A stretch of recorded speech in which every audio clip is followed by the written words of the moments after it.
कुमार विश्वास की मशहूर पंक्तियां हैं कि पराई आंसुओं से आंखों को नम कर रहा हूं मैं, भरोसा आजकल खुद पर भी जरा कम कर रहा हूं मैं।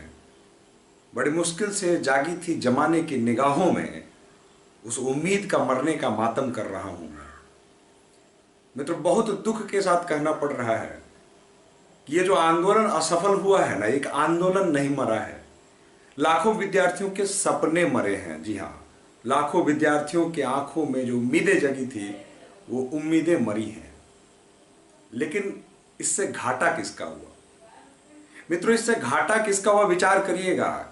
इस आंदोलन से किसी शिक्षक का घाटा नहीं है। ये बात मुझे बोलने में कोई परेशानी नहीं है, क्योंकि मैं विभाग बोलता आया हूं और आगे भी विभाग बोलूंगा, और आप विभाग बोलने की वजह से ही आपका समर्थन मुझे मिलता है। इस आंदोलन से किसी शिक्षक का कोई घाटा नहीं हो सकता है। कोई एक शिक्षक कह दे कि मुझे निजी रूप से किसी प्रकार का घाटा हुआ, किसी को कोई घाटा नहीं हुआ। मित्रों, सभी शिक्षकों के अगर सब्सक्राइबर्स की बात करें तो 10,000 से लेकर 50,000 तक सब्सक्राइबर्स इस आंदोलन के दौरान लोगों के बढ़े हैं। उनकी पॉपुलैरिटी बढ़ी है, उनके कोर्स बिके हैं। और फिर मित्रों, मैं कह रहा हूं कि अगले 24 घंटे 48 घंटे में दुकानें सज जाएंगी। फिर आपको मिलना स्टार्ट हो जाएगा दुर्गा पूजा सेल में 50% डिस्काउंट, दीपावली सेल में 75% डिस्काउंट, छठ पूजा के सेल में कोर्सेज पे इतना डिस्काउंट। ये खेल फिर से कल चालू हो जाएगा। लेकिन जो मर गई उम्मीदें, उन उम्मीदों का क्या? इसमें घाटा सबसे ज्यादा हो गया छात्रों का। जी हाँ, जो छात्र अपना लोगों को अगवा मानते थे, आदर्श मानते थे, वहां कहीं ना कहीं इन चीजों पे जो है कुठाराघात हुआ है। और इसके पीछे की मुख्य वजह क्या है मित्रों? ध्यान दीजिएगा। आंदोलन के असफल होने की क्या वजह है, इन वजहों पे मैं बात करूंगा। और मैं पुनः विभाग ढंग से बात रखूंगा, क्योंकि मैं बात अपनी विभाग ढंग से ही रखता था। मैं किसी को विलिंगली कोई दोष नहीं दे रहा हूं, लेकिन चूंकि मैं प्रत्यक्षदर्शी के तौर पे जो चीजें मैंने देखी, उन चीजों का मैं आपको बता रहा हूं। ठीक है, मैं अब तक भी बोलता आया था। मेरी आवाज को आप लोगों ने, जिन लोगों ने सुना, उन लोगों ने अनसुना कर दिया, और बहुत अधिक लोगों तक गए ही नहीं, क्योंकि मेरा चैनल सब छोटा था इन टर्म्स ऑफ सब्सक्राइबर्स। और ये बात मैं तब बोलता था तो आप लोगों को बुरी लगती थी कि मैं सब्सक्राइबर्स गेन करने के लिए बोल रहा हूं कि मेरा चैनल छोटा है। मित्रों, अगर मेरी बात प्रॉपर तरीके से प्रॉपर जगह पर समय से पहुंच गई होती, जैसा कि कल मुझसे मुलाकात करने वाले 500 लोगों ने मुझे कहा कि बादल सर, केवल आप सच बोलते थे और आपने जो जो कहा वही वही हुआ। कुछ ने तो यह भी कहा कि हमें बहुत अफसोस है कि सर उस वक्त हम आपको समझ नहीं सके और आपके चैनल पर आके उल्टा पुल्टा हम लोगों ने लिखा। खैर ठीक है, कोई बात नहीं है। कई चीजें हैं, कई दुखद चीजें हैं, बहुत दुखी हूं अंदर से। अब हम लोग बात करते हैं आंदोलन के असफल होने की वजह की, कि यह आंदोलन असफल हुआ क्यों। ध्यान दीजिएगा, एक बात, सबसे इंपॉर्टेंट बात समझ लीजिएगा मित्रों। मैं शुरुआत से जिसके पक्षधर था, उसी बात को आज देवेंद्र महतो ने आके एक वीडियो के माध्यम से कहा। देवेंद्र महतो, मैं चाहता था कि देवेंद्र महतो इस आंदोलन में रहे और अग्रणी भूमिका रहे। इसका मैंने वीडियो बनाकर भी कहा था। मैंने तो यह भी निवेदन किया था कि अगर जिन लोगों की परिचय है जयराम महतो से, इन लोगों को बुलाइए। छात्र हित में बात करना है, कौन सा वहां मारकाट करना है, उपद्रव फैलाना है। छात्र हित में बैठना है। प्रभावशाली लोग हैं, प्रभावशाली लोग जिनकी क्रेडिबिलिटी बहुत अधिक है, जो ये लोग बोलते हैं वो करते हैं, ऐसा लोगों के बीच में ऐसा अभी इन्होंने अपना क्रेडिट बना रखा है। इसलिए मैं चाहता था कि ऐसे लोग आगे आए और रहें साथ में। क्या बुराई है अगर वो छात्रों के साथ खड़े होते? ये तो शांतिपूर्ण आंदोलन था ना। तो देवेंद्र महतो ने बहुत बड़ी बात कही आज। उन्होंने कहा कि देखिए, आंदोलन में अगर आपको अग्रणी भूमिका निभानी है तो वैसे लोग नहीं निभा सकते हैं जिनको डर है कि मेरा कैरियर खराब हो जाएगा, जिनको डर है कि मेरा धंधा चौपट हो जाएगा, जिनको डर है कि मेरी दुकानें बंद हो जाएंगी। वैसे लोगों के लिए आंदोलन बिल्कुल नहीं है। ध्यान दीजिएगा, बहुत बड़ी बात कही उन्होंने। ठीक है, उन्होंने कहा कि हम सर पे कफन बांध के निकलते हैं। हालांकि कल के आंदोलन में ऐसी कोई जरूरत नहीं थी सर पे कफन बांधने की, क्योंकि एक शांतिपूर्ण माहौल था। कहीं से कोई अप्रिय बात हुई नहीं थी, किसी ने किसी को उकसाया नहीं, सब कुछ शांतिपूर्ण तरीके से चला। वार्ता करनी थी और बात को अपने ठीक से रखनी थी। अब यहां जो चीजें निकल के आई हैं, जो वीडियो निकल के आया है मित्रों, मेरी बात को ध्यान से सुनिएगा, थोड़ा सा मैं समय लूंगा आपका। जो वीडियो निकल के सामने आई है, जिस वीडियो जो अंदर में डेलीगेशन गई थी, उसका जो वीडियो निकल के सामने आई है, उस वीडियो के बाद जो डेलीगेशन में सम्मिलित थे उन शिक्षकों ने भी आरोप लगाया है, और उस वीडियो को देखने के बाद तमाम छात्र भी कमेंट कर रहे हैं कि जो अंदर गए थे उन डेलीगेशन के बीच में ही आपस में रस्साकस्सी का माहौल था। जी हाँ, वो आपस में रस्साकसी का माहौल था, वहाँ होड़ लगी हुई थी कि नहीं हम बोलेंगे, आपको बोलने नहीं देंगे, वगैरह वगैरह चीज़ें चल रही थी। वीडियोज को देखने के बाद छात्र लगातार ये बात भी रख रहे हैं कि विनय सर एक जो थे डेलीगेशन में, उन्होंने अपनी बात को बड़ी बेबाकी से रखा था और बड़े ही क्रमबद्ध तरीके से, बिंदुवार तरीके से रखा था। वीडियो को देखने से प्रतीत भी होता है कि आयोग के सदस्यों को उनकी बातों से ज़्यादा कंसर्न समझ में आ रहा था। लेकिन कुल मिला के अल्टीमेटली वीडियो में दिखा कि विनय सर पूरी तरह से अपनी बातों को नहीं रख सके, जिस जो भी कारण था आप देख ही पा रहे होंगे। तो कुल मिला के अगर रख पाते तो हो सकता है कि कुछ अच्छी स्थिति होती, मान लीजिए ऐसा। और अगर ऐसी स्थिति नहीं भी है तो कम से कम बातें रखी जाती और इस प्रकार का माहौल नहीं बनता। अब ये तो हुई एक बात। दूसरी बात है कि जब आंदोलन के बाद की जो ब्रीफिंग हुई उसमें भी कहीं ना कहीं चूक हुई, जिस चूक के वजह से छात्रों के बीच में गलत संदेश गया और छात्र अपने ही भेजे गए डेलीगेशन पर उग्र हो गए। मैं इस बात का खंडन करता हूं, मैं इस बात का विरोध करता हूं, छात्रों के इस व्यवहार की मैं निंदा करता हूं कि छात्रों को यह व्यवहार नहीं करना चाहिए था। आपको थोड़ा धैर्य रखना था। ठीक बात है, जरूरी नहीं कि हर काम में सफलता ही मिले।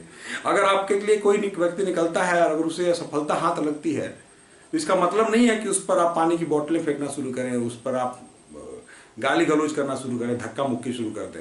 मैं इसकी निंदा करता हूं मित्रों, आपको अच्छा लगे चाहे बुरा लगे उससे कोई फर्क नहीं पड़ता, लेकिन मैं इसकी भी निंदा करूंगा, ठीक ना, कि जो छात्रों के, शिक्षकों के प्रति, जो डेलीगेशन के प्रति व्यवहार था वो बिल्कुल निंदनीय था। आप इस बात से इनकार नहीं कर सकते हैं कि हजारीबाग से छात्रों शिक्षकों की टीम के द्वारा और कई लोगों ने मिलकर बड़ी संघर्ष से हजारीबाग से पैदल चले थे लोग, ताकि एक संदेश देने के लिए। हजारीबाग इतने दूर से रांची पैदल चल के आए।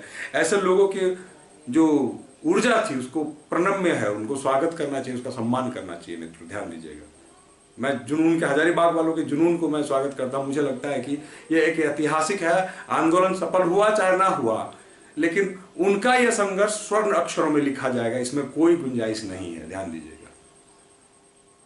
तो ये हुई मूल बातें, जब जैसा कि मैं कहता आया था, ठीक है।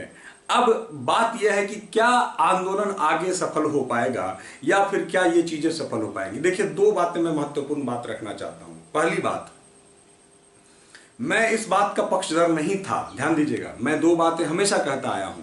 पहली बार, जैसे पिछली बार भी आप सबने सवाल पूछा था कि आप केवल वीडियो बनाते हैं, ग्राउंड पर नहीं आते हैं। ये बात मैं आज कह रहा हूं वीडियो के माध्यम से, क्योंकि मैं उस वक्त परीक्षा कराने के लिए सहमत नहीं था मित्रों।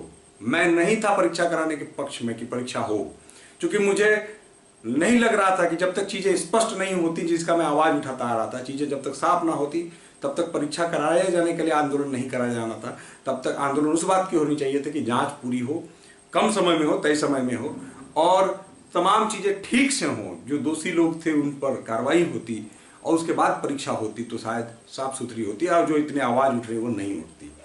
और दूसरी महत्वपूर्ण बात, जब आयोग ने 2-3 दिन के लिए वक्त मांगा था तो वक्त के बाद ही मैं नहीं कह रहा हूं कि नहीं जाना चाहिए था, जाना चाहिए था, लेकिन 2 दिनों की और बात थी। उसके बाद जाते तो शायद यह कहने के लिए आयोग के पास नहीं होता कि हमारे दिए गए समय के पहले आप क्यों चले आए, ठीक है। तो ये चूक हुई जिसका मैं विरोधी था। मैं कल के भी आंदोलन को जो है, कल के डेट से मैं सहमत नहीं था, ध्यान दीजिएगा, कल के डेट से मैं सहमत नहीं था, लेकिन छात्रों के दबाव में, छात्रों की भावनाओं को ख्याल रखते हुए जो है ना, जिस प्रकार तमाम लोग आवेश में आ गए, मैंने भी कहा कि चलो जब तय ही हो गया, क्योंकि मैं इतना छोटा हूं in terms of my channel और मेरी आवाज के मामले में, कि अगर मैं इस बात को वहां रखता तो, चूंकि कई बार ऐसा हो चुका है, मुझे विलेन साबित कर दिया जाता। तो ऐसी परिस्थिति में जो है, ये जो आंदोलन जो आगे होना चाहिए था, ये संभवतः 3 तारीख को होता तो शायद परिस्थिति कुछ और होती। तो ऐसी परिस्थितियां हो गई और निष्कर्ष आपके समक्ष बोलने के लिए कुछ बचा नहीं। जो लोग 3-3 दिनों का दावा करके गए थे, रात को ही सब खाली हो गया मैदान। अब मैदान क्यों खाली हुआ? क्योंकि मैंने पिछले वीडियो में आपसे कहा था कि कोई इस बात का गुमान ना पाले कि मेरी एक आवाज में लाखों लोग उठ के आ जाते हैं। बिल्कुल नहीं। छात्रों के जो हित प्रभावित हुए हैं ना, इसके लिए लोग छात्र निकल के गए थे। किसी के इशारों पे नाचते हुए छात्र नहीं गए थे।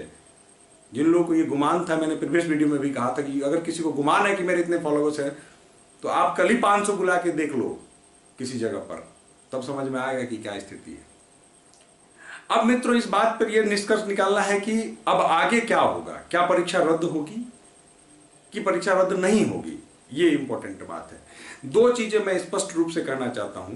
अभी तक आयोग ने इनकार नहीं किया है कि परीक्षा में हम जो जांच के बाद, उन्होंने पहली चीज तो कल कही कि हम जांच के बाद ही रिजल्ट जारी करेंगे। चूंकि आप स्टूडेंट्स की बात हो चाहे ना हो, राजभवन से उन्हें यह आदेश आया है कि इसकी जांच हो, तो जांच की जब तक पुष्टि होगी उसके बाद ही रिजल्ट जारी होगा। हाँ, आप जांच क्या करके रिपोर्ट देंगे, नहीं करके रिपोर्ट देंगे, छात्र हित में देंगे, नहीं देंगे, ये हम नहीं जानते हैं।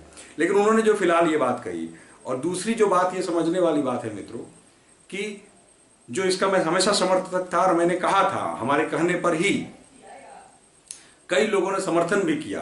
रांची में छात्रों का एक जो ग्रुप है, ठीक ना, निशिकांत जी हैं, नेहा जी हैं, अंकुर जी हैं और उनके तमाम साथी हैं, इन्होंने एग्जाम से पहले ही पीआईएल दर्ज कर दिया था।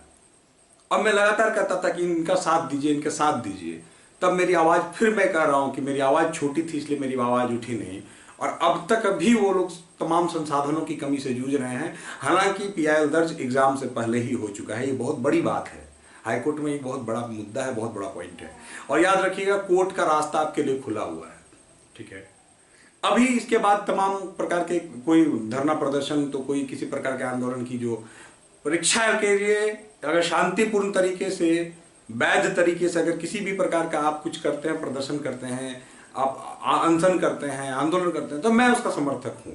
मैं अहिंसक किसी कार्यक्रम का समर्थक नहीं हूं, लेकिन शांतिपूर्ण होने वाली किसी भी आयोजनों का मैं समर्थन करता हूं कि उनका प्रयास है, ठीक है। विचारधारा की यहाँ कोई बात नहीं, एकमात्र विचारधारा अगर छात्र हित है तो वो अच्छी बात है, बुरी बात नहीं है। तो कुल मिला के मित्रों, अब रास्ते दो बचे हैं। एक, जो रास्तों में कुछ लोगों ने बोला कि हम लोग आंदोलन अनशन वगैरह में जाएंगे, ये करेंगे, और आयोग ने जो कहा है कि हम जांच पूरी करेंगे। और मुझे पूरा विश्वास है, अब भी विश्वास है कि आयोग स्पष्ट साफ सुथरी जांच का रिपोर्ट करके अगर चीजें स्पष्ट पाई जाती हैं तो उस पर कार्रवाई करते हुए परीक्षा को रद्द करेगी। और दूसरा, हमारा सर्वे सर्वा जो है कोर्ट, जी हाँ, कोर्ट के निर्देश पर, कोर्ट चीजों को देखते समझते हुए, माननीय उच्च न्यायालय में जो चीजें लंबित हैं, ठीक है, सब जुडिस मामले जो होते रहते हैं, उस पर बहुत ज्यादा टिप्पणी नहीं करनी चाहिए। कोर्ट का जो निर्णय आएगा स्वागत योग्य होगा, और विशेष इस पर मैं कुछ नहीं कहूंगा। मैं इसके बाद सीजीएल पर किसी भी प्रकार का कोई वीडियो नहीं बनाना चाहता हूं मित्रों, ध्यान दीजिएगा।